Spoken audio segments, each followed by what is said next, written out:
Here. McKnight. Here. Roa. Here. Vogel. Here. Stearns. Here. If we take a few seconds here and do the Pledge of Allegiance. I pledge allegiance to the flag of the United States of America, and to the republic for which it stands, one nation under God, indivisible, and with liberty and justice for all. Justice for all. Okay, thank you. Andy, Katie, do we have anyone for public comment on the agenda? No, Your Honor, I did not receive any public comment. Okay, thank you, Katie. Andy, could you give us a COVID-19 update, please? Sure. So not much to report. Again, just a standard reminder, we do continue to operate under a declaration of disaster emergency declared last spring until further action of council. I think from a policy perspective, I'm not aware of anything that has really changed. In terms of, as been communicated by Meadville Medical Center recently, obviously there's, as I think the national news, if you've been following, there's certainly been challenges in terms of the vaccine rollout and supply concerns. Crawford County, glad to report, is really one of the top on a per capita basis in the state in terms of administering the vaccine to its population. They continue to hold 3-day-a-week clinics based on available vaccine supplies and are working through a backlog of a registration list as they continue to work through the various phases of the distribution plan.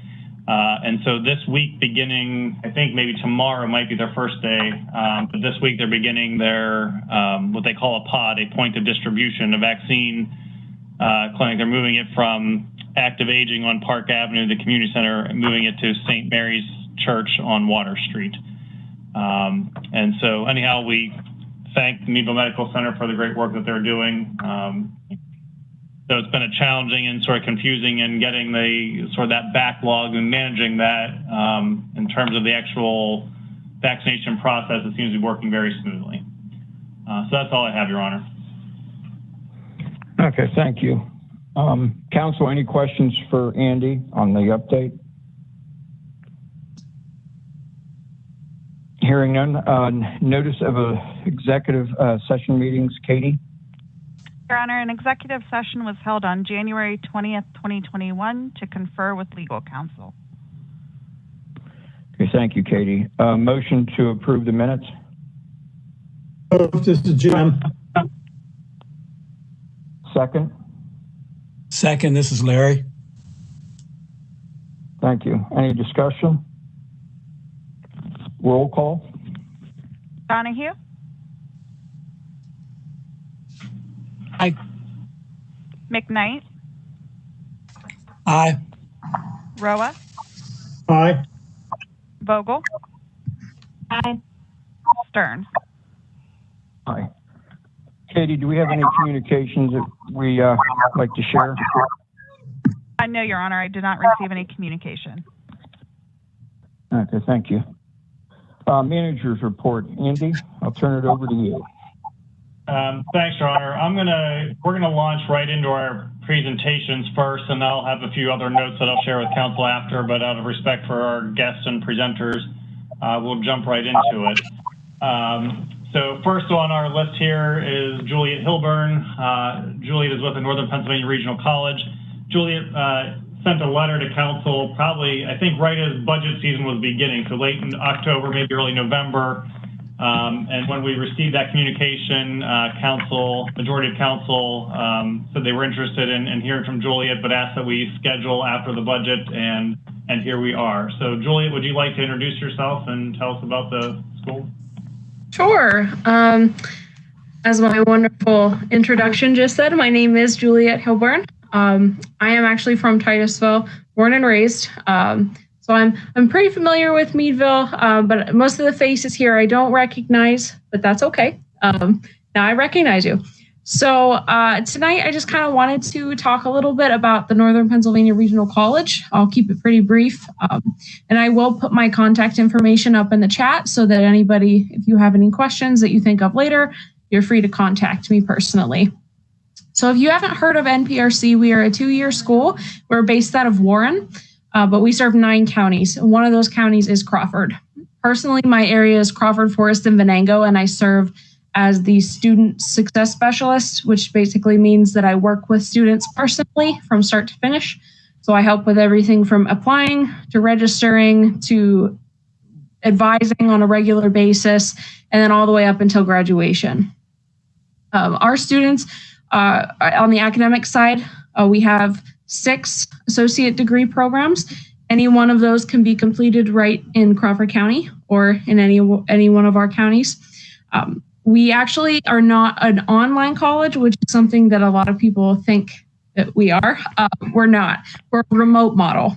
So instead of having our students come to one central location, how it works is that students attend at a classroom that's nearest them. So in Crawford County, we have classroom sites at Sagertown High School, at Pitt Titusville, and at the Crawford CTC, the Career Technical Center. So our students attend in person, but they attend using the live video technology. So each site is equipped with the technology to enable them to attend their class in real time. They can see and hear their instructor. They can communicate with them instantaneously like we're doing right now. And they can also see everybody else in the region who's also taking that class. So you could be in a classroom with people from St. Mary's or Warren or Erie or Bradford. So it's all at the same time. And it does allow our students to build relationships with each other. So you would think that it would be more kind of isolated, but it's really not. It's a really collaborative experience for them. And it also gives that structure of going to class and sitting in a classroom. So that's a little bit about our model. Like I said, we do have 6 associate degree programs currently. We offer applied technology. That is our brand new program. And that started this spring. So we have our first cohort this spring. And that program really focuses on industrial maintenance. So not only do you take the academic classes like reading, writing, math, you also take things like industrial electricity. You take hydraulics and pneumatics. You take physics. You take really hands-on classes where you build things in class. It also includes certifications built in for industry. So you'll get your OSHA certification. You'll get your CPR certification. There's industrial safety you have to take. So it's really applicable to a wide variety of manufacturing environments, which is going to be really, really wonderful for our students. So that is our brand new program. All of our associate degree programs are designed to be able to be completed in 2 years full time, but you can go part-time and it'll just take you a little bit longer. There's no required amount of credits that you have to take per semester. Our other degrees are business administration, which is currently our most popular, criminal justice, early childhood education, liberal studies, and social sciences. Part of those 6, so the ECE program, the business, the criminal justice, and the applied technology, those are all eligible for CareerLink funding. So if someone is out of work, they can apply through CareerLink to access funding to help them pay for schooling with us. So those are our academic programs. We also have a workforce arm within the college. So we are currently running an EMT class with the practical hours being held at the Crawford CTC. We're going to be running a CDL class, truck driving, as well as a CDA class, Child Development Associate. And that is for childcare workers. So like daycares, preschools, anybody who's working in a childcare facility, that's a valuable credential to have. We also have short-term training. So you can look right on our website. We have a whole list of short-term non-credit training that you can complete in 8 weeks remotely. And some of those classes include like tourism. So you can take guest service classes. You can take powder metal. You can take things like drawing a blank, but there's a whole ton of them on our website. So you can look at everything that we are offering. So most of those classes are starting this February, and they will be offered on a rotating basis. And the only programs that require practical hours in person would be the EMT and the EMR, the CDL. And those two are the only two that should require you to actually have to go to a site. The rest can be completed remotely. Currently, we are operating remotely for all of our students because of COVID. So all of our students are attending from home. We do offer free laptop and hotspot loans to everyone because we realize that a lot of people do not have access to computers or to internet at home. So we want to get rid of that barrier for them. And really, taking down barriers is what we're all about. So we work with our students one-on-one. A lot of my students are first generation. A lot of them are adults. This is their first time in college, or they tried college at one point and they ended up not being able to finish. So, it's a really good place to start or to start again. So it's really the goal is to empower our students to be able to go on and do more things. So, you can get a 2-year degree and then you can go into the workforce and you can rise through the workforce, or you can get a 2-year degree and maybe go on for more education. So it's really a jumping off point for a lot of students and something they can do right in their own community. They don't have to leave Meadville in order to get an associate degree in business or an associate degree in criminal justice. They can stay right here at home and do those things. And it's really valuable for people who work full time during the day, because our classes are offered in the afternoons and in the evenings to allow people to be able to attend and work around their schedule. We do offer aid to assist our students. Our costs are very, very low because our students don't come to a centralized location, and the classes themselves are delivered through the live video technology. It keeps the costs pretty low. So our students are eligible for a rate of $185 per credit. And a small fee with that. So for one class, for one 3-credit class, it's about $600, which if you have like kids of your own that are going to school, or you went to school in the more recent past, that is insane. Like, you do not get college classes for under $1,000. It's just crazy. So it's a really, really affordable option. Like I said, we do offer the aid to help with that cost. So our students can apply for institutional aid to help offset the cost of tuition and books. So they just submit their tax return, and we work with them based on their income and their circumstances to enable them to be able to pay for school.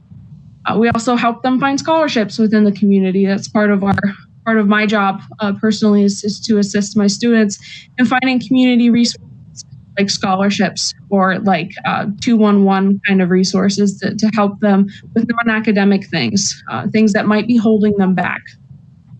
So that is just a little bit about the college. If you do have questions, I'd be happy to answer some now with my remaining time, or I'll put my information in the chat and you can contact me later. Does anyone have any questions right now?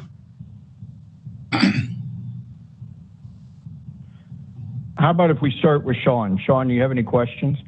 I'm happy you came, though.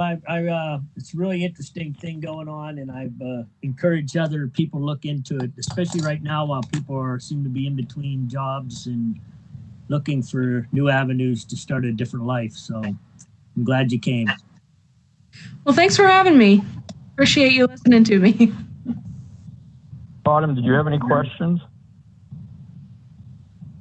No questions. Similarly, appreciate that you were able to be here. I am particularly interested, I guess, in some of the programs that might prepare these students for like public sector jobs, like at the city, right? So criminal justice, right? We've talked about hiring folks locally in the conversations that the city's having with NAACP around community policing and right. And so just recognizing that there's an opportunity for people for local people to learn locally and then maybe serve locally, I think is great. Similarly with EMT classes and some of the other things. So thanks for sharing. Thanks for coming. Sure. And I forgot to mention the social sciences degree actually has a social work focus. So that is really good for people who want to be like a caseworker for CWS, or they want to work for, the Bethesda or any kind of place that works with individuals and overcoming barriers. So that is a really good program for that. So I know social just kind of sounds unclear, so I just wanted to say that all of our degrees, they're all on the website too. If you have specific questions, there's a wealth of information. It's regionalcollegepa.org. Jim, any questions? Just wanted to, do you have a time frame for how long it's going to take for your school to become fully accredited? So we are working on that right now actively. So what happens is there's 3 stages of accreditation. So there's pre-candidacy, which is where we are right now. There's candidacy, and then there's accreditation. So we had just submitted our application for candidacy in September. So we are in the process of getting into our candidacy. I'm really hoping that there's going to be some major movement on that this year. And the exciting thing about when we get into candidacy, when we're approved, is that everything becomes retroactive to that point. So anyone who gets a degree with us while we're in candidacy and beyond, so long as we eventually do become accredited, their degree is going to become considered retroactively accredited. They're going to be grandfathered in back to candidacy. Now, when you get to be accredited, then your students would qualify for state and federal loans and grants. Is that correct? Correct. That is correct. Yep. We'll be eligible for FAFSA and FIA. Currently, because we're not eligible, that's why we're offering the institutional aid. And it works very similarly in that the students fill out a whole application kind of modeled on what kind of questions the FAFSA would ask, so that they are kind of getting used to that process. Okay, thank you for your question. That was a good one. Larry, any questions? Isn't really, the accreditation doesn't matter as much for the workforce side. So like the workforce certificates, like the CDL, the EMT programs, those are all industry certifications. So as long as it's industry approved, that program is good. So the accreditation only really matters for transferability of academic credit. Okay, Larry, any questions? Yeah, I heard you mention something about those that had started to go to college and for whatever reason stopped. Now, is your courses able to help them complete, or like a 4-year program, or how would that work with someone that has prior college? Say in a criminal justice. Sure. So we accept credits that from other colleges, as long as the student has a C or above in the class. We generally accept credits, transfer credits, and you can transfer as much as 75% of the degree. So you need to get 25% of the associate degree with us to be a graduate of NPRC. It's generally pretty easy to transfer the credit, given that you have a high enough score. We just need the official transcripts from the college. We do accept people who currently, if they don't have their official, if they can't get their official transcript for some reason, we do accept them and they are allowed to take classes with us. However, we cannot transfer the credit until we have that official transcript. Okay. So kind of the only stumbling block is if you weren't able to get that official transcript. But our degrees are all 60 credits. So you would just have to get 25% of those credits with NPRC. And we try to match up the courses as closely as possible. So like if you took, say, like a physics class at Allegheny and you got a B, you want to transfer that over, but we don't have like a physics class that's equitable to that. What we can do is we can substitute it for a lower level class. So that could count as like your level 100 math class because it is a higher level class. Okay. Well, I'm glad to hear the information. I think it's interesting, and I think hopefully it will help grow and get more people interested in the workforce in our area. Thank you. Thank you. I want to thank you for being with us tonight, giving us that information. if you could leave your contact information either on chat or I'm sure Andy has it, that if council members would like to contact you individually or refer someone, we'd be able to do that. So Andy, if you don't have any questions, I want to thank you again for being here this evening. Thank you all so much. Have a nice night, everybody. You as well. Thanks, Julie. You take care. Okay, well, before we go on to the next presentation, same thing. The fire department's going to have, or the fire department with its third-part billing. If we have questions, if you just want to talk, jot them down, and then after the presentation, we can ask those questions. So we're not going to be overriding and again interrupting the presentation. So Andy, want to take it over? Yes, Your Honor. So this presentation or discussion here is on third-party billing. As council is aware, and as you see further down, number 8 on your agenda, that the implementation or review of third-party billing in the fire department specifically was a priority for council to revisit in this new year. We had talked a little bit about that at budget time, and once we got kicked off there, Chief Wiley began to conduct research, reached back out again to the Pennsylvania Fire Recovery Services. And then in the last couple of weeks, Debbie Corral, who's also on the call, has worked very closely with Pat to take a lot of the data that Pat provided her to put into spreadsheets to analyze sort of revenue potential. Before we get into the weeds there, though, so just so you're aware, Pat and Debbie are available to answer questions. But I'm going to introduce Sean Meader, who is on the call. Sean is the owner and president of Pennsylvania Fire Recovery Solutions, and I thought I'd just have him start with this or a brief introduction of his firm. It was in 2016, council, when we last visited this issue, and the council seated then chose not to proceed with this program or this opportunity. But here we are back at it again. And so, Sean, would you take the opportunity to introduce yourself and the firm and the services you provide? Absolutely. Thank you, Andy. And thanks, everybody, for taking the time and allowing me to be here to address you this evening. PA Fire Recovery Service, as Andy mentioned, I am the owner and president. We have been in business for 18 years, and we currently serve almost 1,000 clients, and I believe it's a total of 12 states. The majority in Pennsylvania. We have over 800 clients in Pennsylvania alone. That's where we started. We have also just recently opened a sister office down in Houston, Texas, which is working their way up towards us as we work our way south. I myself have 26 years in the fire service. So it all grew out of that and seeing the financial need for fire departments over the years, because the money's gotten tighter in the municipalities and the equipment costs keep going up. So we rolled out this solution 18 years ago, and here we are today. What we do is, and not to get too in depth on operations, basically what we do in a nutshell is when the department goes out on calls that are billable to insurance companies, or reportable to insurance companies, such as motor vehicle accidents, structure fires, dwelling fires, hazardous materials calls. We get the information from the fire departments, which I believe we are the only company that exists right now that can actually go in to all the various reporting platforms and pull that information out. So it takes more off the fire department, less time involved.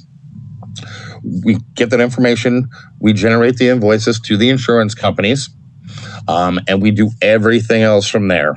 It's our phone number on there if the insurance companies have questions. That way they contact us with any questions, taking the burden off your department. Everybody here is knowledgeable in fire service. Everybody here is active in the fire service. So we know what goes on. We know what answers to give the insurance companies. Beyond that, we do follow-ups every month with the insurance companies. We collect the funds. When the funds are collected, whatever contacts are on the department are notified the same day via email. We cut a check at the end of the month for all the incidents that we collected, and we send that to the council or to the government or whoever you want it to go to, less our percentage. So that's one less step the municipality would have to turn around and cut us another check. Beyond that, that's pretty much what we do. It's not rocket science, but it's a lot of paperwork and a lot of involvement on our end with follow-ups and phone calls and things of that sort.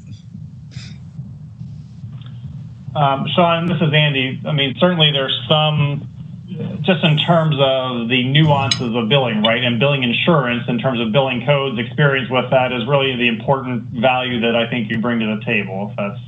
Yes, sir. I'd like to believe that. And I'd like to add in there that we do bill for almost every city in Pennsylvania. That's career departments, combination departments. So we have the experience in that aspect as well.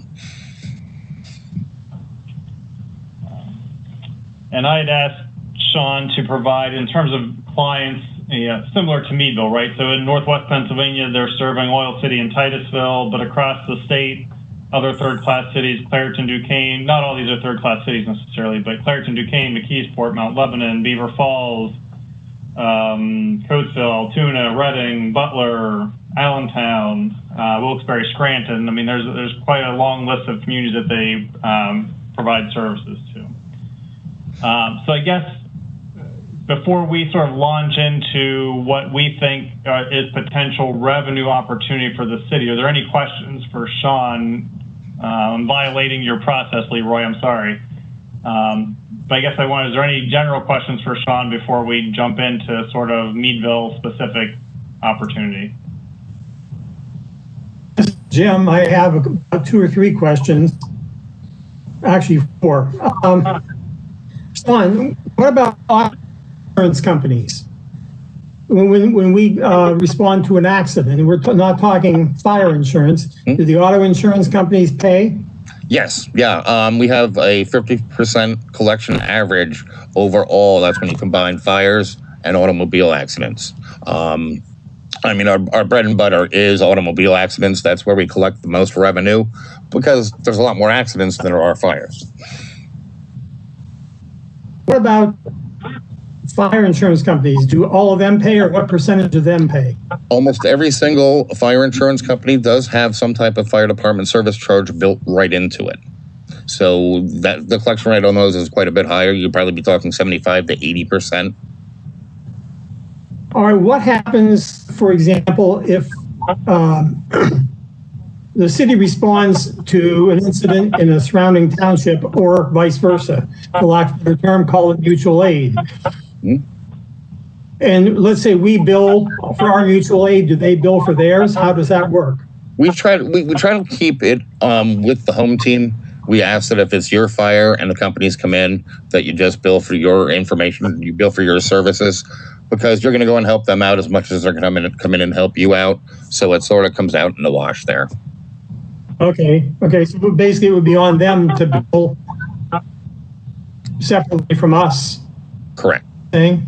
We will, if they come in mutual aid for you, we prefer that they don't even bill whatsoever. All right. So about half of the auto insurance companies pay. Correct.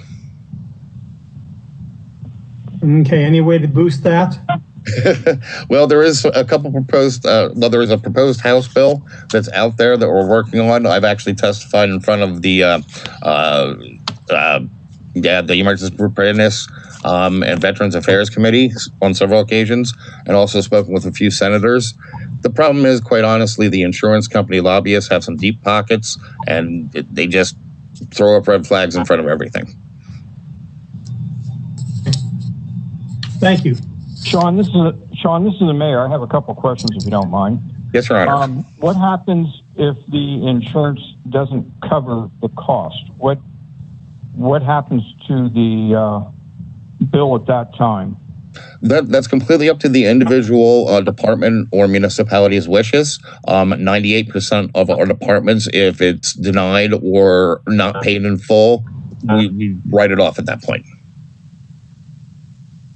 I see. So let's talk accidents, because I mean, once our presentation goes by, it may answer a lot of other questions, but you say there's probably more accidents than there are fires that would be billable. Is that correct? Absolutely. So based on the 13,000 people in the city of Meadville, I'm sure that you have seen our numbers. What is your projection of income on billing those? I think there's going to be some income projection a little bit lower. I didn't actually calculate myself, but they did a really good job when they worked up the numbers and did their homework on it.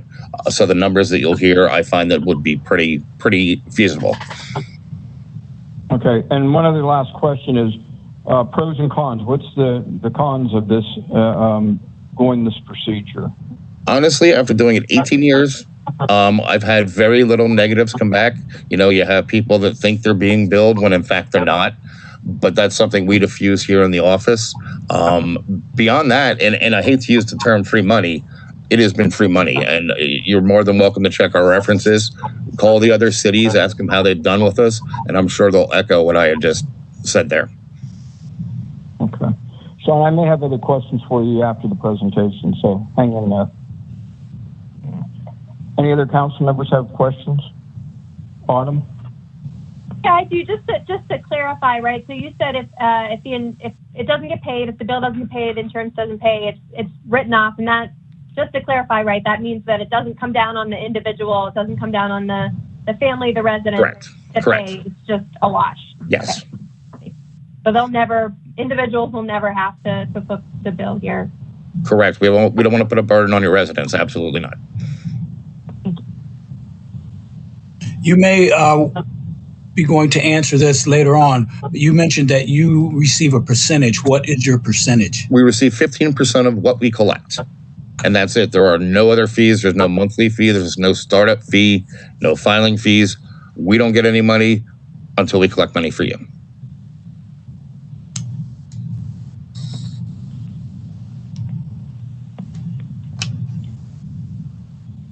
All right, Your Honor. Sean, do you have any questions? No, Autumn covered it. Okay. Go ahead, Andy. All right, I'm just going to proceed then through sort of some of the data that we've assembled. Council, I had prior to this meeting with your council packet provided you actual spreadsheets, though I have them that sort of back up the overall numbers. But essentially, the fees that we used for our analysis are the fees provided to us by Sean's firm. And Sean says these are essentially virtually all of his customers use the same fee schedule through their company, and that these are pretty much the industry standard fees based on their experience and their practice. When I get time, in some of the examples, you might have noticed that there are some of the billing categories are by time, right, of man hours, and those are or equipment hours, and are invoiced by 15-minute segments. And as Sean noted, that typically their average rate of collection is just shy of 50% in terms of their collection rate. And that's in communicating with Sean earlier, that 50% average is probably 50% of total claims they collect from. And that figure is also, we kind of proofed it out with our own numbers, that figure of 50% is pretty much also 50% of the billable amount. It almost roughly equals the same, and we'll look at that when we get into our numbers here. So in terms of the analysis that was conducted, Pat and Debbie took the fee structure based on the actual, on actual fire events, what we might have collected under the fee schedule, and if we were operating under it.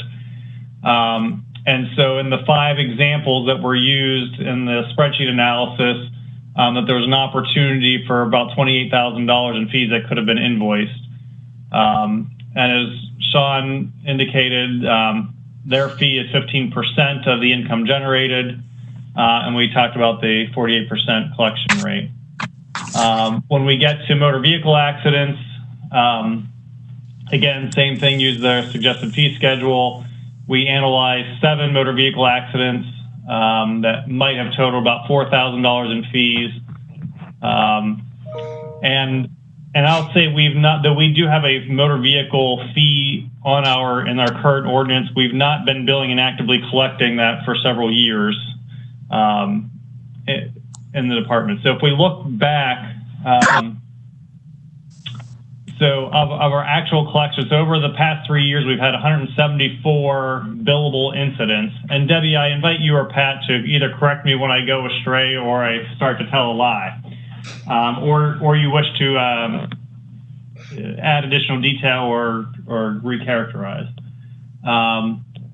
But we also do have a structure fire fee, and the amount that we've billed and received, you'll see there over the past 3 years, is just shy of $15,000.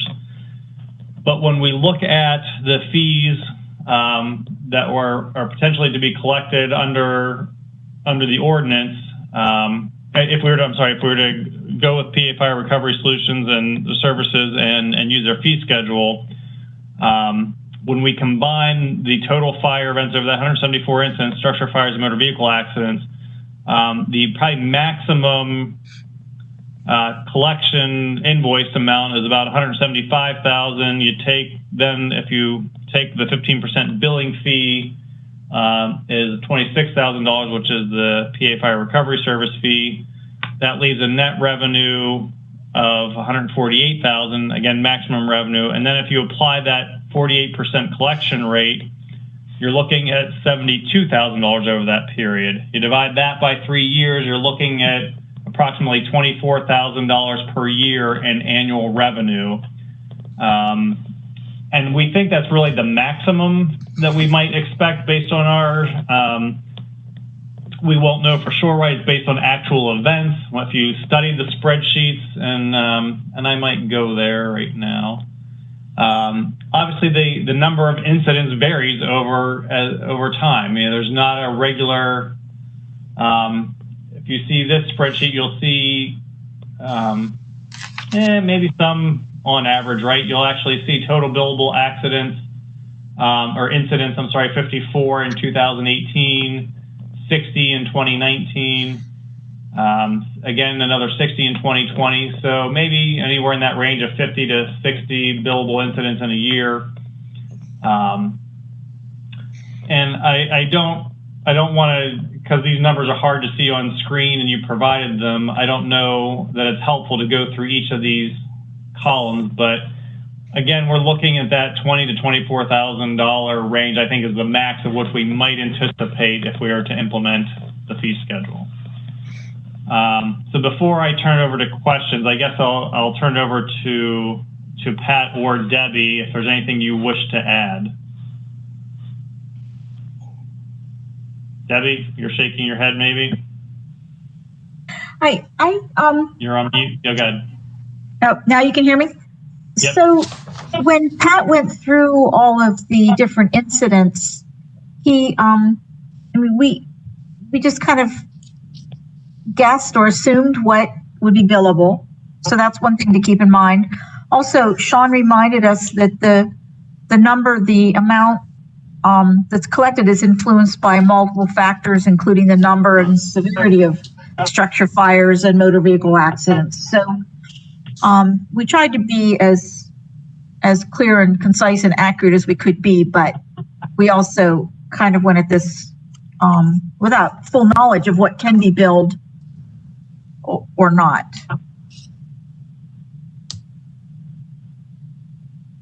So that's my caveat. All right. And this is Sean. Real quick, just one interjection there. Based on what Debbie just said, we had received a check today for a larger structure fire for $10,000. So when you throw that into your estimates, you don't think it's going to happen all the time. It may not happen every year, but that'll take that $24,000 that you have, estimated and drive it up. So that's one of the factors. I just wanted to throw that in there, that we receive checks like that quite often. Andy, this is Pat. Council, for the motor vehicle accidents for the past few years, I just wanted to let you know why they weren't being billed. Without the proper insurance coding, we had no way of properly doing this. When we would try and bill anything, it would be returned back due to not having proper coding. It's just something that we are not familiar with or trained in. So I just wanted to let you guys know why that was happening. Right. Yep. I mean, we definitely, when we last visited this matter with council, that was one of the discussions we had, that it becomes increasingly a specialty service, and knowing the language, the coding, the what companies accept what, will consider what, it's its own specialty. And I guess I will point out too, I want to maybe need to clarify in our numbers, because it occurs to me. So Sean, your collection fee is on actually what's collected, right? It's the 15% of what's collected. Correct. So not of what's billed. Yep. Not of what's billed. So in our analysis here, right in this second table here, I see where we've applied the 15% to the billable amount. So there's some, we'll probably ought to recalculate that and back into that of what we think.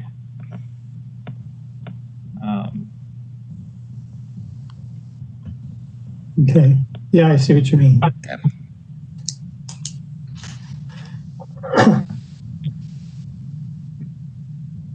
I have a couple questions. If you're finished with your thoughts, Andy. Yes, go ahead, Jim. Are EMS fees included in motor vehicle accidents and fires?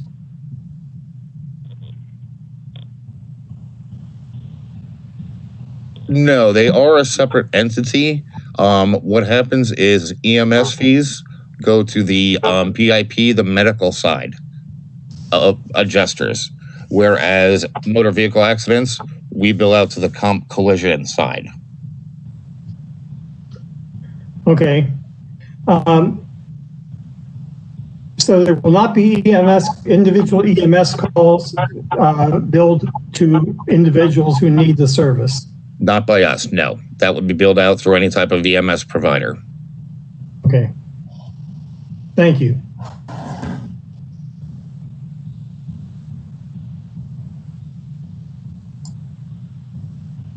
Sean, do you have any questions?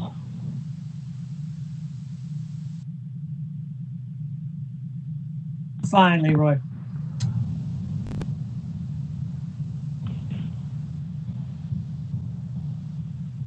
I'm not sure. Sean, you might be muted.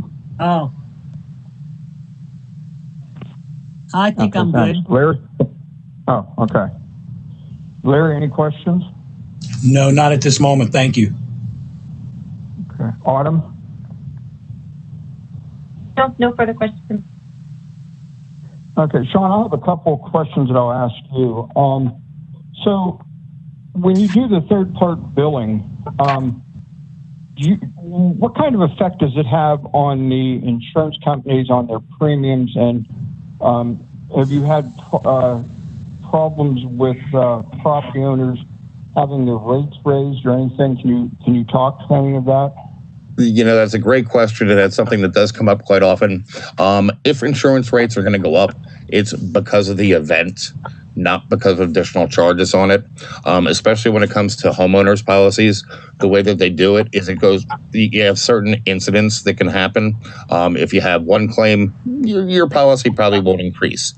If you have two, you may get a surcharge, you may not. It depends on the insurance company that you're working on. If you have a third charge on there, you're probably going to either get dropped or you'll have a surcharge put on your policy. Now, that's saying these incidents, it doesn't matter if they're $5,000 or $500,000. It does not matter if it's only one instance. Again, it goes up with the increase of claims filed. Auto accidents, honestly, they're going to go up anyway, whether it's a $5,000 claim or a $20,000 claim. I don't know about anybody else, but my insurance goes up almost yearly, and I haven't had any accidents or any incidents. So premiums will go up. That's the nature of the business, but they do not go up with our additional fees tacked onto the actual claims that are put in. Okay, thank you, Sean. One of my largest concerns, and it was the same concern that I had back in 2015 as I do in 2021, is that taxpayers pay property tax, and that's part of the service that they get for their property tax or emergency services. I just want to make sure if we would go with this, that the billing doesn't come back on the individual. If the insurance company denies it, I would certainly not want it to go back on the property owner. Absolutely. Especially because of the taxpayer. Absolutely. I feel the same way, and I support you in that decision. 98% of our departments that do bill, if the insurance company denies, the buck stops there. They get written off. Okay. That's very important to me because I don't want the constituents in the city or the taxpayers calling me saying now they've got a headache with their insurance company and the third part billing. Nope. I support that decision. You will handle. Okay. Andy, is there anything else that you wanted to add, or Pat or Deb? This is Deb. I just ran the numbers and it looks like it comes out about the same. I took I did the math, took the 48.8% of the 174,000 and then took 15% off that, and it came out almost the same as what was on the PowerPoint. Maybe about the 24,000 is a guesstimate then? If you take the 72,000 divided by 3, what was that, 24,000? Yeah, it comes out very close to the math we've actually calculated in terms of that 23,700 if you took the net. So,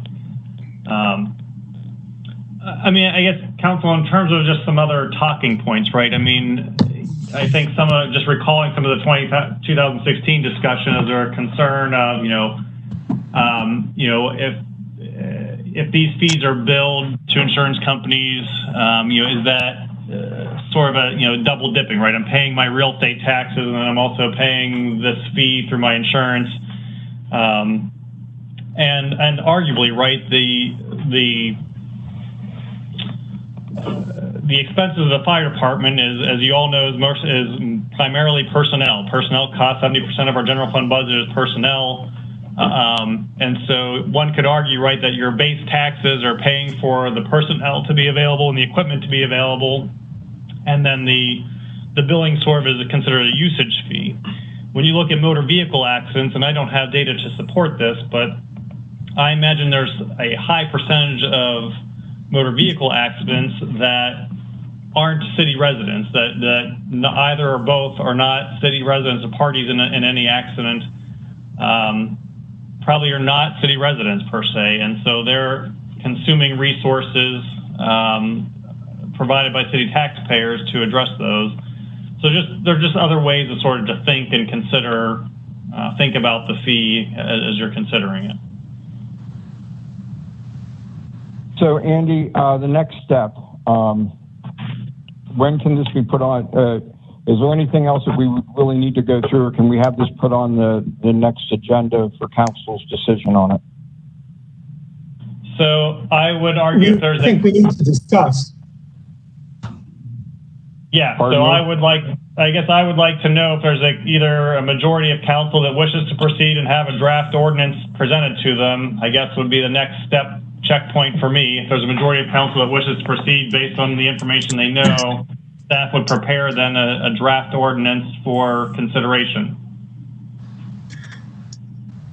I'd just like to say one other thing. This is Sean. Last time we talked about this, I'm pretty sure he said you didn't have to sign a long-term contract, that you could really go 90 or 180 days or something and see how we liked it.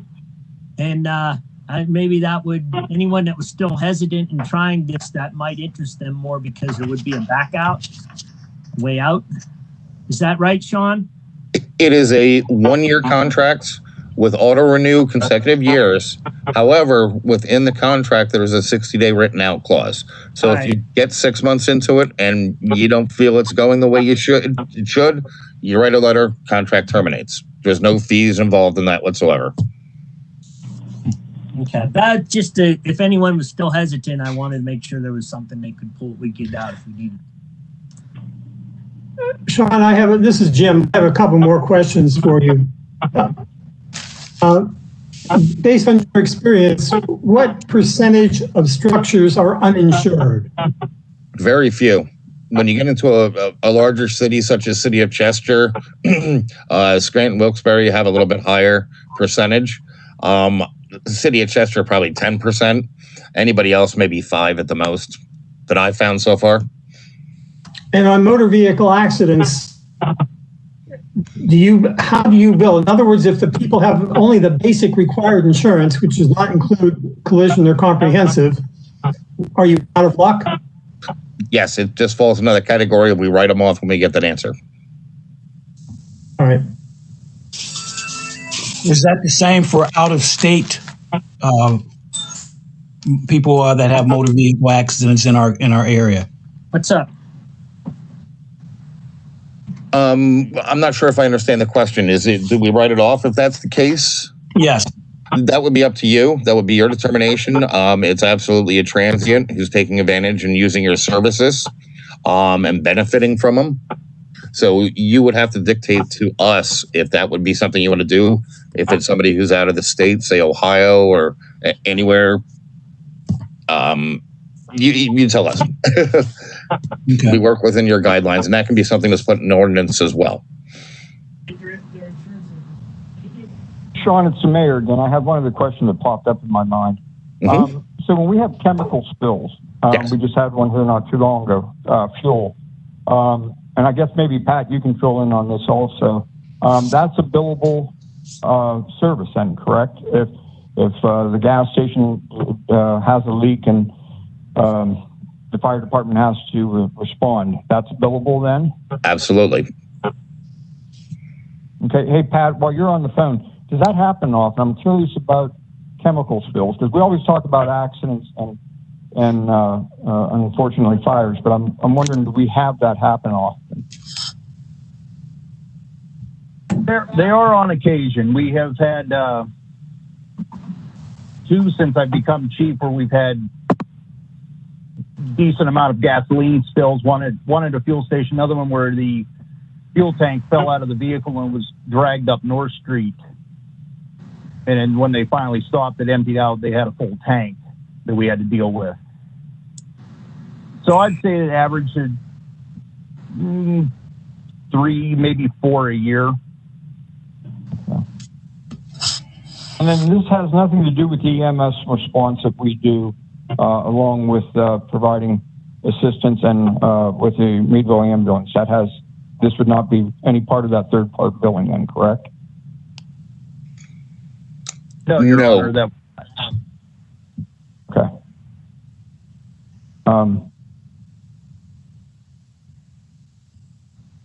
Anyone else on council have any questions? Autumn, I don't know if I called on you or not. I had that come in my thoughts. I don't know if you called on me, Leroy, but I have no further. Yeah, I did. Okay, thank you, Autumn. Jim, did you have something else? Yeah, Leroy, you wanted to maybe act on this at the next meeting, which would involve having a draft ordinance. I'm thinking that it might be better to have a discussion rather than go to the expense of a draft ordinance, only to make changes to a lot of it. What do other council members think?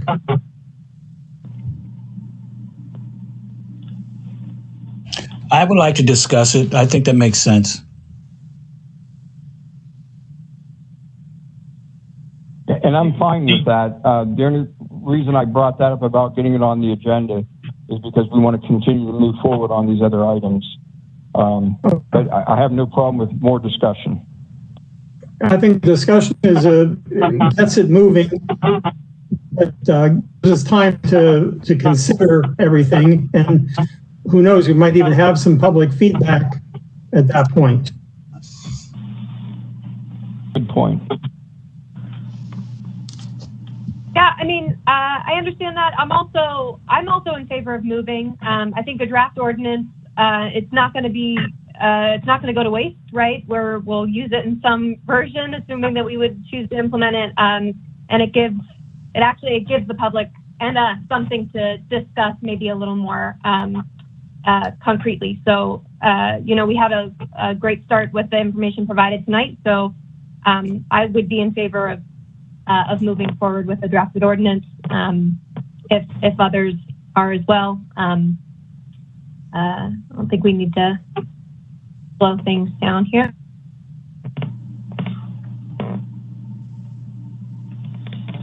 Council's feeling, Sean. That's good.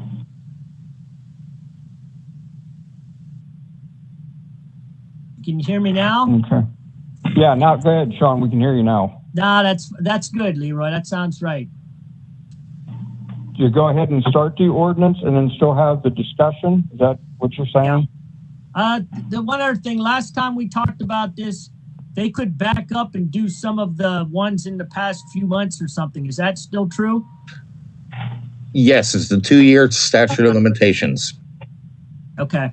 And just while we're talking about the draft ordinance, I actually do ordinance consultation for free. I can provide one for you that you can go ahead and take and pull apart and do what you want with it. But that way it'll eliminate any cost for man hours that you have to put into getting a draft going. It's great. Thank you. You're welcome. My pleasure.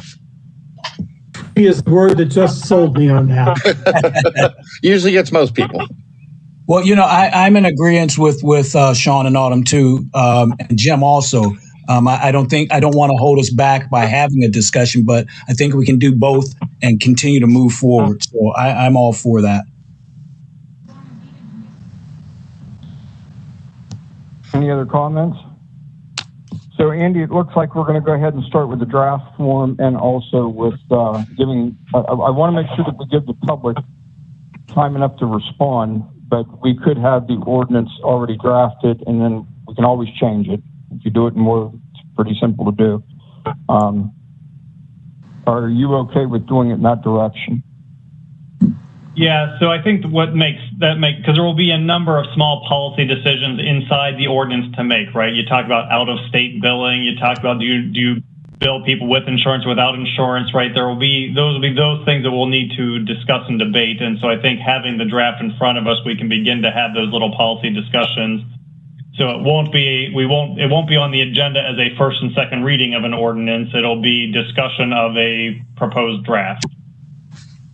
Okay, but it will be on the next meeting or agenda. That's correct. Excuse me. We will make that our goal, but the next meeting is 2 weeks away, so we'll make it our goal to keep it moving. That's what I want to hear. Sean, thank you so much for giving us the information. I'm sure we'll be in touch with questions. Absolutely. If there's no other questions from council, we're going to go ahead and move on. But again, Sean, Deb, thanks for doing the work. And of course, Pat, thanks for putting the input in. We're not done with it, but we'll be working on it. Everybody's thank you and stay safe and healthy. Yes. Thank you. Take care. Bye-bye. Thanks, Sean. Bye. Andy, do you have more under your manager's report? Yeah, let me just give you a few updates. First, I just want to give a public thank you to Channellock.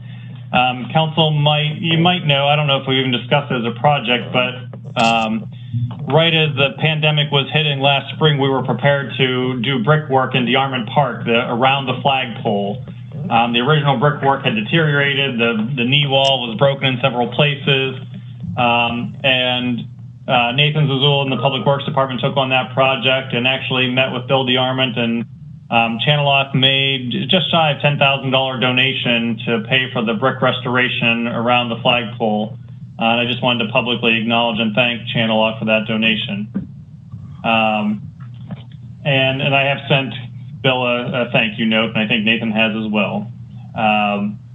The zoning ordinance that Gary Johnson provided sort of an overview, and we provided the draft to council to begin to review and digest. And Gary did an introduction to it at the last meeting. What we heard from council, right, was that there's a lot there. There's probably some more public input that we'd like to gather. To Councilman Rowe's point, where in some cases there's proposed map changes or zoning district changes that would affect certain neighborhoods. And so in discussion with Gary, those are challenging to do in a pandemic world and in a virtual meeting world, and I think we're skeptical on what type of participation we might get.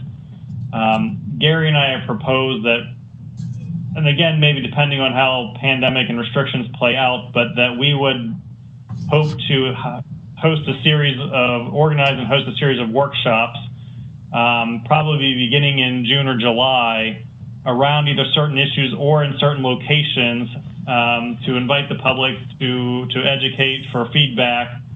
And so it would maybe slow down the adoption, but we would take several months, maybe July, August, September, doing some intensive public outreach, with a hopefully fall or end of year final adoption by council.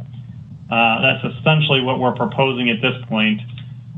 Tomorrow evening, and I don't know, maybe Autumn might mention this in her notes to council, but there's a My Meadville virtual celebration, just sort of highlighting some of the work that's been done. And Gary Johnson plans to present and do a same sort of zoning ordinance overview presentation at that meeting tomorrow night, which is a virtual meeting. That is actually the 10th of February. That's next week. Oh, I'm Andy. sorry. Yep. Thank you, Autumn. Which is next Wednesday night. Sorry, I don't know what I was thinking. I did know that. And then some other quick notes. I had shared information with council that the Meadville Area Recreation Foundation, which is a sort of fundraising arm of the Meadville Area Recreation Authority, is embarking upon a new capital campaign to grow their endowment. And we had our quarterly meeting with our pension boards. There are 3 separate pension boards: the police pension, fire pension, city employees city employees pension fund. Council recall that last summer, I don't know when the official changeover date was. Debbie, do you remember? Was it June or July that we moved from CS McKee as our fund manager to Andco as our fund consultant? So we had our quarterly pension meetings, and obviously the stock market has had a tremendous final 2020 quarter in the last quarter. But essentially, in comparing we have met and exceeded our actuarial expected return of like 7.75%.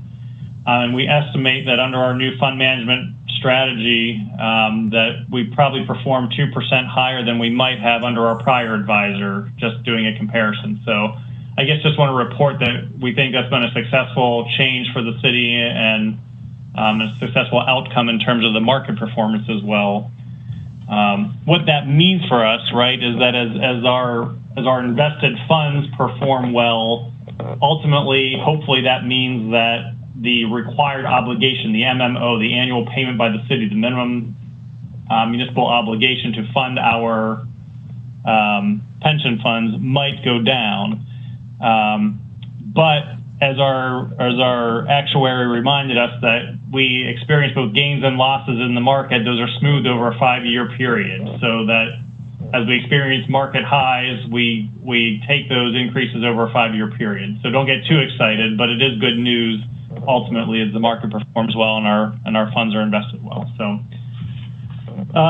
Your Honor, I think that's all in terms of general updates. Any questions for Andy, Zim?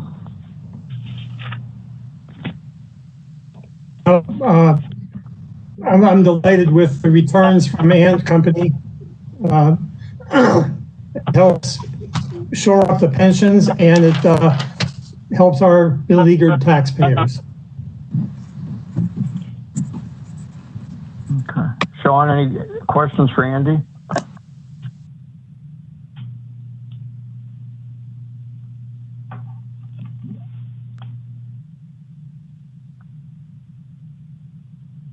Okay. Larry, any questions for Andy?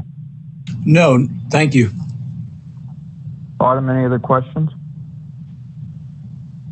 It's not a question for Andy. I guess it's more of a question for council, based on what Andy brought up. But you know, I know last time I think it was Jim and Larry who were really pushing for the kind of public meetings around the new zoning ordinance. I'm you know, heartened by Andy and Gary's plan for community workshops. I think it's great. I guess I do just want to get a sense maybe from the rest of council, like as Andy mentioned, the ordinance will be presented in an introductory capacity, kind of the same way that it was to us last week, to the public at a public virtual event next week. I guess I just maybe like, can I get a quick pulse from people? Like, is that sufficient, right? Could we do that? Put a call out for comments, questions, and input, you know, to come in the form of communications to council, and then continue to move along. I say that mainly because, right, the grant funding that we had to work with a consultant to pay for the time we had to build out the zoning ordinance, as I understand it, is depleted, right? That money's gone. So, right, we're footing the bill for the rest of the work for something that is finished. And anyway, just wanted to get a sense. So maybe especially from Jim and Larry, I know it was you guys who were pushing last time for public input. Is a presentation next week with a call for public questions, comments, would that meet your desires, or would you still want to see more? We want to see more because the zoning ordinance is a city function. And I think that it needs to be held under the auspices of a city, not a committee.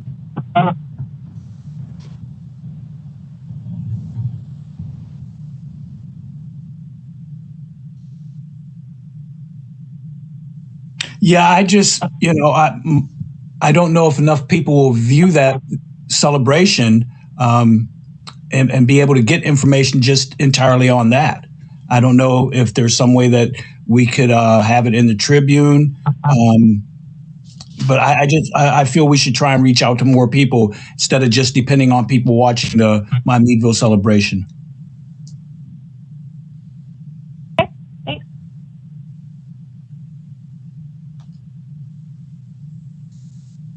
Any other questions or comments? Okay. On the agenda, you'll see the council's priorities for 2021. We've already talked about the third-part billing, which we'll keep moving on. I do want to kind of squash a rumor that I've been hearing, people coming up to me. With the 911 dispatch, some people have made comments to me, this is has already a done deal. I just want to make sure that everybody understands that council takes their time. We're going to hear presentations on the 911 dispatch. Those decisions haven't been made, so this killed the rumor until council has enough information to make a decision on that. The home rule we're still working on, and the 984 Water Street we're moving forward on. So this will be on the agenda just to help keep us on track. I'd really like to try as council to move through some of these as quick as possible, especially the ones that are going to affect the 2022 budget. So with that, we're going to go to old business, authority, boards, or commissions. Katie, do we have anything? Your Honor, nothing has changed since your last council meeting on January 20th. I will say that the Market Authority Ad Hoc Committee has met with their applicants, and they're currently deciding who to recommend to council. I expect that will be on the agenda for February 17th. All right. Can I add something here? Oh, go ahead. Great, thanks. I want to add too, so the beautification committee is the only committee that kind of by ordinance has its own way of instituting new members. And so there's an open call for folks to submit their interest. I'm accepting those, avogel@cityofmeadville.org. We've gotten a lot already. I'm very excited and are hoping to bring a slate of candidates, a slate of new members for recommendation to council next week, next meeting. Okay, thanks, Autumn. Any other comments about boards or authorities? Hearing none, we'll move on. We have a motion, City of Meadville participating in the second phase of the climate action Andy, do you want to pick up on that?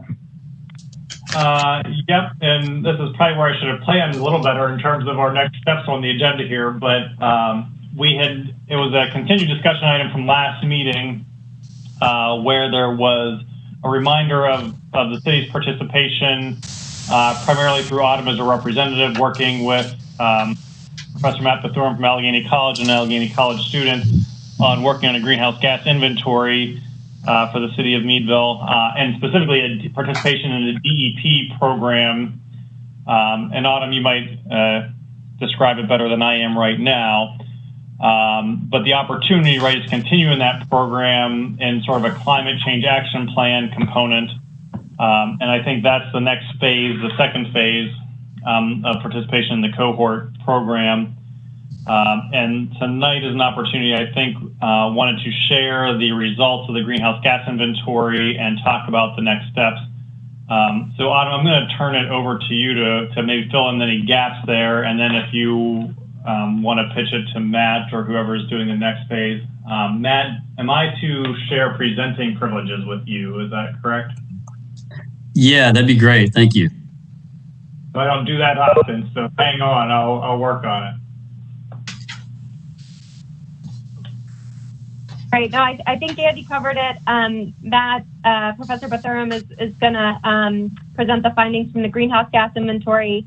Also on the call, we have George Ackerman, the student who works on the inventory as well, and can speak a bit to what the spring will look like, and Guy McCumber, a resident sustainability expert and also a new member of the Planning Commission, to talk after the presentation, maybe answer any questions and talk about the Planning Commission's kind of proposed role with the request is to council. So I'll hand it over to Matt to fill us in on the greenhouse gas inventory.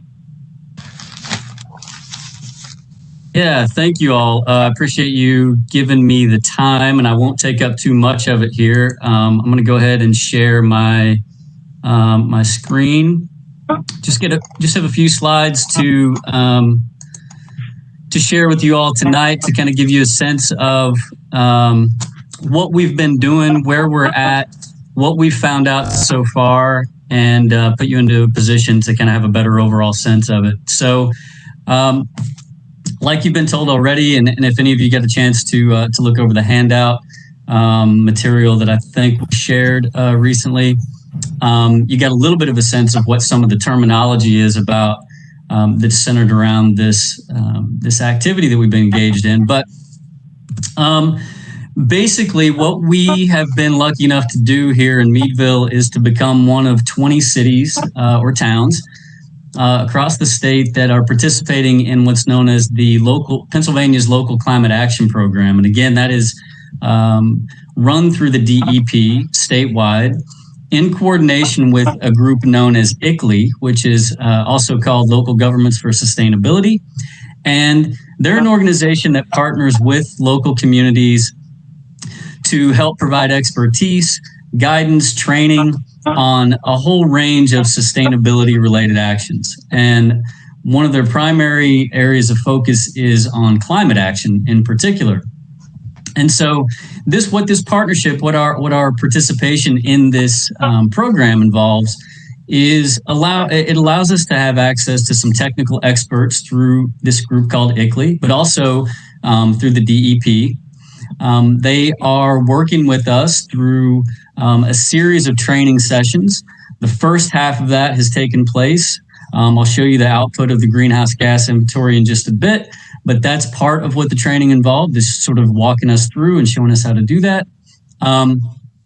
And now that we're kicking into the new year, the second half of the program involves developing a climate action plan. And so we continue with trainings, and we continue to be able to access those experts to be able to assist us with that. And you kind of get a sense, the little image there on the screen, it really just represents kind of the general pattern or timeline along which these activities take place. And so the greenhouse gas inventory informs the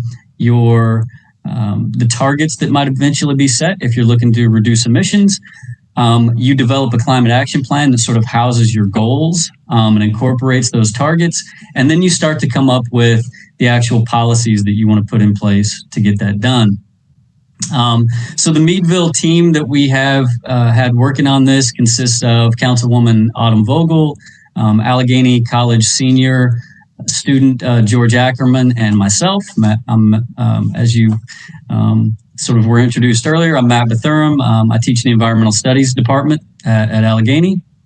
And this is entirely volunteer basis. And so the city hasn't really had to commit any resources to this and will not have to commit any sort of resources to this beyond the three of us in our continued volunteer roles, and then potentially some other community members as we go forward and start to learn a little bit about what other folks are thinking on these issues. So the timeline in the fall when we did the greenhouse gas inventory involved, again, those training sessions. And so those started in late August, and we met every week with a couple of gaps in there.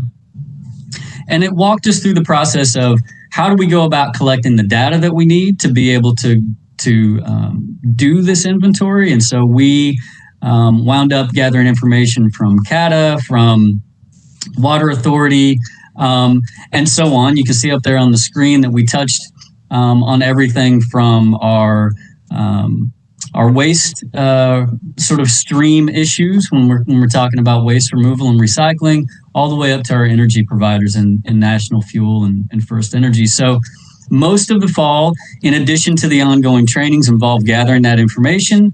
Then we got into the point where we started to use some software that ICLEI provided us with as part of the program that we're in. And so this software has been developed over a number of years to make the process of taking your raw information that you're able to gather and turning that into something that actually makes sense in terms of understanding what a community's greenhouse gas emissions look like. And so that was most of the activity going through the fall. And by the end of that time period in December, we were able to submit a greenhouse gas inventory. It was reviewed and confirmed by the folks at ICLEI. So I'm going to just walk you through a couple of slides of some very sort of summary results that we have so far. And I should note that we are still in the process of trying to gather a couple more pieces of information. And so we've received the vast majority of the data that we need to flush out the inventory. But there are a couple of data points out there that we're still sort of trying to get our hands on. And so that could change things a little bit. But this represents the overwhelming majority of what Meadville's emissions look like as of the year 2018, which is when the most recent data was really available. So what we see is energy use in general makes up the large majority of Meadville emissions, and that's probably not a huge surprise to anyone. We can kind of see the breakdown there pretty clearly in the chart, where we've got a breakdown between commercial, industrial, and residential energy use, and that encompasses all energy types. We'll see that in a little more nuanced breakdown in just a second. We can also see that the transportation sector is representative of a pretty sizable chunk of the emissions pie as well, standing there at about 16% or so of those emissions. And even though a couple of these slices look pretty small, they do still represent emissions, and they do still represent some opportunities where some improvements can be made for things like waste reduction, for instance, to be able to reduce the emissions associated with that. And I should note that the water and wastewater isn't actually 0%. This was set up to round those numbers off. And so it's less than 1%, and it rounded that down to 0. But we do have emissions associated with our water systems and with our wastewater treatment. And wastewater treatment is one of those areas where we are still hoping to get a little information. We don't actually have the electricity usage of some of the processes at the wastewater facility. So that number would probably raise just a little. This gives us a little bit more detailed breakdown here. And so again, when we talk about energy, we can talk about lots of different energy sources. And here what I've done is we've got this broken down into electricity use versus natural gas use. Now, the other big area where we have not been able to secure the data yet is we don't have the stationary fuel source use for our industrial sector or our commercial sector. And so any entities that are out there that say have natural gas operations on site or some other fuel source on site, and they combust that and burn that on site, those emissions aren't accounted for here. And so again, that's going to change the numbers a little bit. But what we see is that electricity use is really the dominant factor here, in addition to transportation. And so we can kind of, again, get a sense here of what that looks like. And of course, each and every one of those different sectors, each and every one of those bars that's represented in the chart represents a whole range of things that could be done within each of those to potentially bring those emissions down. Those range from short-term, very easy fixes to longer-term, more complex policies and initiatives that could be implemented. And it covers a really wide spectrum. And so this inventory, by providing us with this information, it gives us a baseline to start from. It lets us know where these emissions are coming from. And then moving forward with the climate action plan, you start to dig into, okay, what kinds of goals do we want to establish based around this? And then from those goals, you're then able to dig into the nitty gritty of the various policies and initiatives that are going to help you achieve those goals. And when it comes to that, when it comes to local level climate action, it can range from anything as simple as making a community a little bit more walkable or bikeable by having some additional bike lanes, for instance, all the way up to thinking about your energy related issues. And so we see a really full spectrum of things that can come out of this, but we have to have this inventory in place to sort of give us a place to start from, to know where we can target some of these efforts. Okay. And so the other thing to note, the other big important thing to note is climate actions are put out there as a way to reduce emissions, but they actually also have a range of other benefits for communities. And so we tend to see public health benefits when we have cleaner air, for instance. So your emissions go down, but you also get cleaner air, and that benefits public health.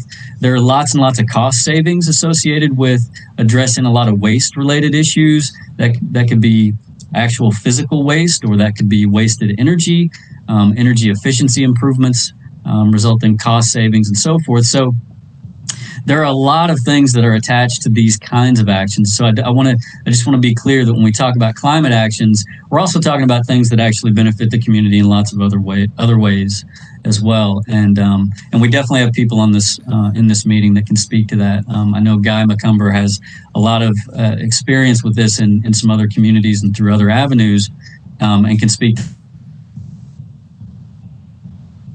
some specific questions there. And so just to kind of give you a sense of where we're at now, again, at the beginning of the year, things shifted over from the greenhouse gas inventory process to now sliding into the training sessions built around how to develop a climate action plan.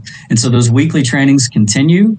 Part of the process that's at the beginning edge of that is to think about developing a local climate action task force. And so what that is really comprised of people who can serve in sort of an advisory and assistance role. Those can be community members, those can be local government members.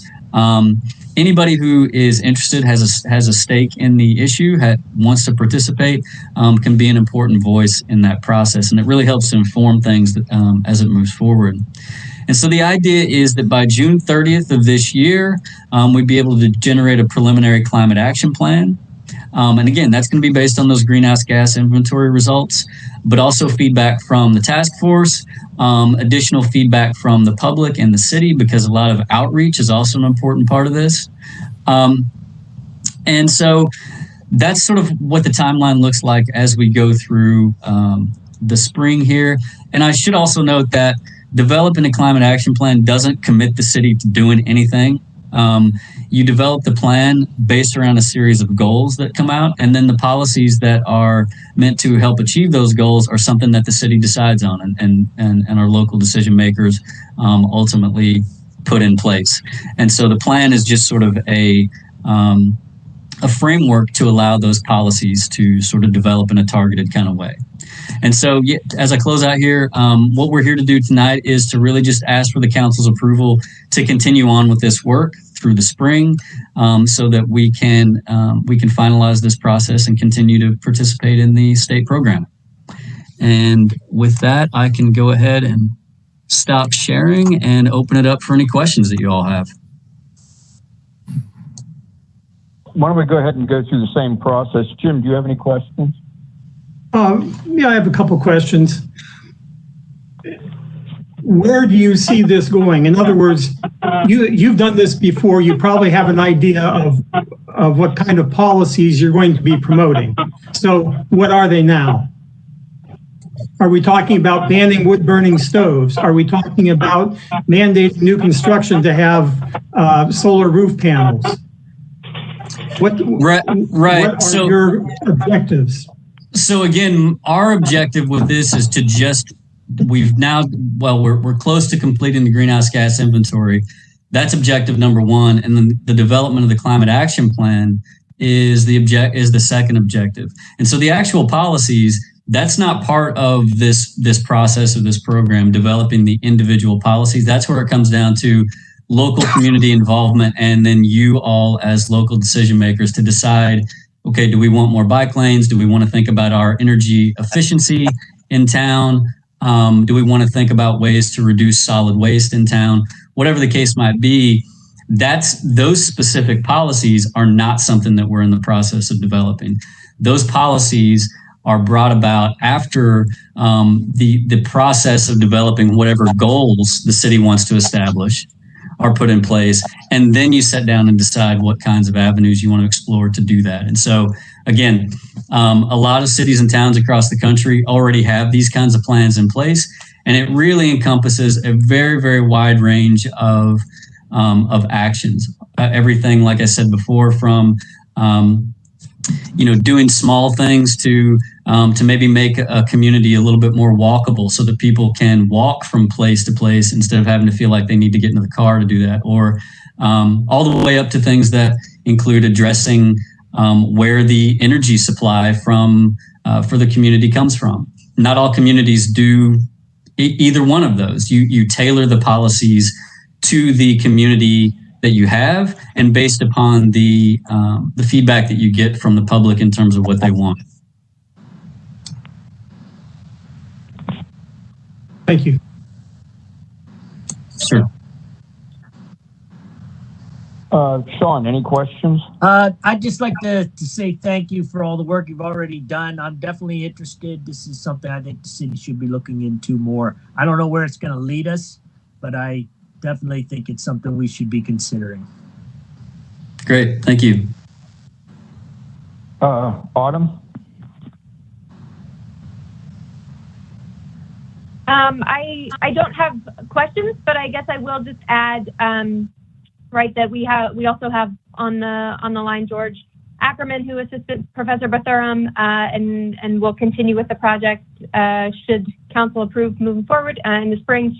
And then Guy McCumber, and I'll just remind us all too that the kind of request to continue, this group will look the same, but also the formal request that we've gotten from Planning Commission would kind of serve as like the city's official participation, right? And Guy would be one of those representatives rather than it just being me having to attend weekly meetings over my lunch break at work. Maybe Guy could help out with that as well. And some other members of the Planning Commission have expressed interest in participating as well. Again, right, and it I think should we choose to approve their request and move forward, obviously planning certainly falls kind of within their jurisdiction as our Planning Commission to then bring that back to us. So just trying to connect all the dots of how these pieces play together. So the Planning Commission will kind of be introduced in this next half of the program so that the city's got a little more representation than just me. And we're so fortunate to have Guy in that role to do that. Can I add to that, Autumn? Common Baker. So I'm in favor. Yes. What's up? Yeah, I just like to say that I'm really excited about participating in this because I have a certain amount of expertise in energy efficiency and clean energy and things like that. And I just think this is a great opportunity for the city. Whatever they want to do, I'd be more than happy to help in this work. I've recently worked with I retired from the Green Building Alliance in August, but before that I worked with the city of Erie on a project called the Erie 2030 project. The city of Erie is committed to reducing its energy use by 50% by the year 2030. And what a big part of this work is community education and engagement to do a real energy efficiency project. And I've worked with all different kinds of entities on that. I'm really looking forward to it. Matter of fact, I've worked with several entities in this city itself through my work with DEP and the Green Building Alliance. So I'm really looking forward to working with everybody on this. Yeah, and I'll just, I just do want to mention too, guys, also a real wealth of knowledge in terms of resources to help some of the work that might come out of our climate action plan. So if the city, if we did choose to move forward on policies or practices coming out of the plan, guys, a real wealth of knowledge of where we can find some support, even including monetary support to do that. So again, we're lucky in that. Thanks, guys. Excuse me. Questions? Yeah, I heard and saw that you're just wanting council's permission or okay to move ahead. You asking for anything financially from council or the city? Because personally, I think it's great. I'm happy to see see you guys willing to take the time and energy that you've already invested and continue. I think it's great. You've definitely got my okay on it. Great. Yeah, thank you. No, we're not asking for any sort of anything in essence from the city other than your official approval to allow us to continue. We again are sort of all doing this on a volunteer basis, and so there are no financial resources or anything like that are needed. I guess one other question: when do you guys meet? I mean, I work sometimes 6 days a week, but I am interested and would be willing to volunteer time or to do whatever I can to help. Yeah, that's great, and that would be that'd definitely be a welcome addition. We don't have regular meetings set up right now.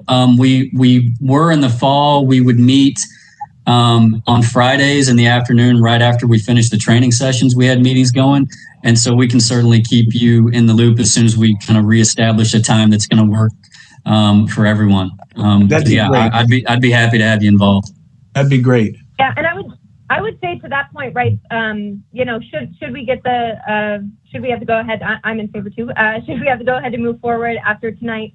Right, that next step is establishing a task force, and so. Sounds like, Larry, you're interested, and if other folks, right, whether it's from the city or council or the general public, are interested in being part of that, certainly happy to have folks involved in that process. Lots of work to do here. Well, I want to thank all of you for your time and effort volunteering doing this and giving up your lunch. I appreciate that. If there's no other questions, can I have a motion to continue to participate? I make a motion. So moved. I second it. Any further discussion? Roll call. Donahue, Aye. McKnight, Aye. Roa, Aye. Vogel, Aye. Stearns. Aye. Again, thanks everybody for putting the time and effort into that, and just keep us updated and let us know what we can do to assist. Great. Thank you all very much. Appreciate it. Thank you guys. Thank you. Appreciate it. Thank you very much. Under new business, we have a discussion extending the extension of the Market Authority's Article of Incorporation. Andy?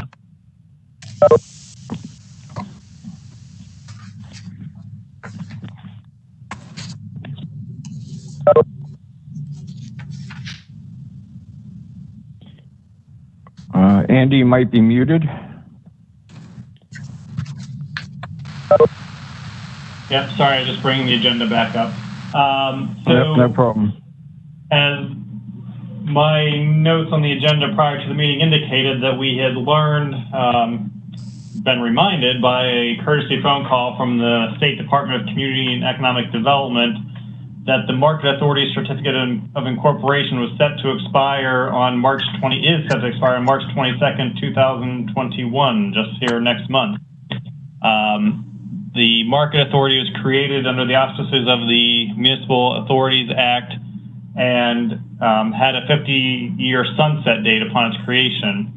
And so to sort of renew the Market Authority, I wanted to sort of lay out, I've got Elizabeth prepped to, she can unmute herself while I'm going to toss this to her, but just to walk through the steps in the timeline that have to occur to renew the Articles of Incorporation for the Market Authority. Elizabeth, you.